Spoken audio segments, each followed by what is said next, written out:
അപ്പോൾ ഇന്നത്തെ ഒരു കുട്ടി വ്ളോഗാണ്, മോളുടെ ബർത്ത്ഡേ അന്ന് എടുത്ത ഒരു വ്ളോഗാണ് കേട്ടോ. അപ്പോൾ ബർത്ത്ഡേയുടെ ഷോർട്സ് വീഡിയോസ് ഞാൻ ഇട്ടിട്ടുണ്ടായിരുന്നു. അവള് ഡാൻസ് പഠിക്കാൻ പോരുന്ന സമയത്ത് സർപ്രൈസ് ആയിട്ട് അവർ ചെയ്തതാണ്. അവള് വരുമ്പോൾ ഭയങ്കരമായിട്ട് ഹാപ്പി ആവട്ടെ എന്ന് വിചാരിച്ചിട്ട്. പക്ഷെ ഇതെല്ലാം ചുമരിലാണ് കേട്ടോ ചെയ്തിട്ടുണ്ടായിരുന്നത്. പിന്നെ നമ്മുടേത് പഴയ വീടായതുകൊണ്ട് വലിയ പ്രശ്നങ്ങളൊന്നും ഉണ്ടായിരുന്നില്ല. പിന്നെ ഞാൻ അവള് പോയിട്ട് വരുന്നതിന് മുമ്പായിട്ട് അവൾക്കൊരു സദ്യ ഒരുക്കിയിട്ടുണ്ടായിരുന്നു. കിട്ടിയ സമയം കൊണ്ട് അവർ പോയി ബലൂണൊക്കെ വാങ്ങിച്ച് വീർപ്പിച്ചിട്ടിരുന്നു. അപ്പോൾ അവൾ വന്നപ്പോൾ ശരിക്കും സർപ്രൈസ് ആയിട്ടുണ്ടായിരുന്നു. അപ്പം ഞാനും ഒരു കുട്ടി സദ്യ ഒരുക്കിയെന്ന് പറഞ്ഞില്ലേ, അവിയലും തോരനും കിച്ചടിയും അച്ചാറും പരിപ്പും പുളിശ്ശേരിയും പിന്നെ അവൾക്ക് ഇഷ്ടപ്പെട്ട സേമിയ പായസവും ഒക്കെ വെച്ചിട്ടുണ്ടായിരുന്നു. പിന്നെ അവധി ദിവസമായതുകൊണ്ട് ചേച്ചിമാരും ചേട്ടന്മാരും എല്ലാവരും വീട്ടിൽ തന്നെ ഉണ്ടായിരുന്നുണ്ട്. ഇവരെല്ലാവരും കൂടെ ഒരുമിച്ച് പിടിച്ചിരുത്തി ഞാൻ ഇല മുറിഞ്ഞ് തന്നെ സദ്യ ആയിട്ട് അങ്ങ് കൊടുത്തു.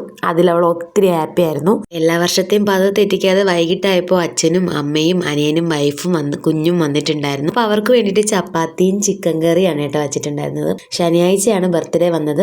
അപ്പോൾ ബർത്ത്ഡേ ഗേളിന് എന്തെങ്കിലും നോൺ വെജ് കൊടുക്കണം എന്നാണ് ഇവിടെ എല്ലാവരും പറയാറ്. സദ്യയുടെ കൂടെയാണ് നോൺ വെജ് കൊടുക്കാൻ പറയുന്നതെങ്കിലും ഞാനത് വൈകിട്ടത്തേക്ക് മാറ്റിയിട്ടുണ്ടായിരുന്നു. അപ്പം നിങ്ങളുടെയൊക്കെ നാട്ടിൽ ഇങ്ങനെയൊക്കെ പറയാറുണ്ടോ? അപ്പം ഞാൻ അതെല്ലാം സെറ്റാക്കി. അപ്പം എനിക്ക് ഒട്ടും വയ്യാത്ത സമയമായിരുന്നു. എന്നാലും അവരുടെ സന്തോഷമല്ലേ നമ്മുടെ സന്തോഷം, അതിന് വേണ്ടിയിട്ടായിരുന്നു. എല്ലാ പണിയും കഴിഞ്ഞതിന് ശേഷം ഞാൻ അതീവ സുന്ദരമായിട്ട് വീണ്ടും പഴയ രീതിക്ക് തന്നെ പോയിട്ടുണ്ടായിരുന്നു. തീരെ വയ്യാത്ത അവസ്ഥയിൽ ഹോസ്പിറ്റലിലൊക്കെ ആയിരുന്നു. ഇതിപ്പോൾ അതിന് ശേഷമാണ് കേട്ടോ ഞാൻ വോയിസ് കൊടുക്കുന്നത്. അങ്ങനെ വൈകിട്ടൊരു കുട്ടി കേക്ക് വാങ്ങിച്ചിട്ടുണ്ടായിരുന്നു. എൻ്റെ ഫാമിലിയും ചേട്ടൻ്റെ ഫാമിലിയും കൂടെ ആയിട്ട് നമ്മളത് നല്ല ഗ്രാൻഡായിട്ട് കട്ട് ചെയ്തിട്ടുണ്ടായിരുന്നു. അവൾക്ക് ഒത്തിരി ഒത്തിരി സന്തോഷമായിരുന്നു.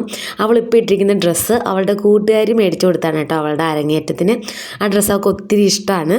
അങ്ങനെ അവൾക്ക് 11 വയസ്സായിട്ടുണ്ട്. അത് എത്ര പെട്ടെന്നല്ലേ പിള്ളേർ വളരുന്നത്, അതിനനുസരിച്ച് നമുക്കും പ്രായം കൂടുന്നുണ്ടെന്നുള്ളൊരു ചെറിയ വിഷമത്തോടെ ഈ വർഷത്തെ പിറന്നാളും നമ്മൾ അങ്ങനെ ആഘോഷിച്ചിട്ടുണ്ട്. അപ്പോൾ ഈ കുട്ടി വീഡിയോ എല്ലാവർക്കും ഇഷ്ടമായി എന്ന് വിചാരിക്കുന്നു. പുതിയ ട്രെയിനിങ് ചാനൽ കാണുന്നുണ്ടെങ്കിൽ ഒന്ന് സബ്സ്ക്രൈബ് ചെയ്ത് സപ്പോർട്ട് ചെയ്തോളൂ. വീഡിയോ ആയിട്ട് വരുന്നവരെ എല്ലാവർക്കും ബൈ, സീ യു.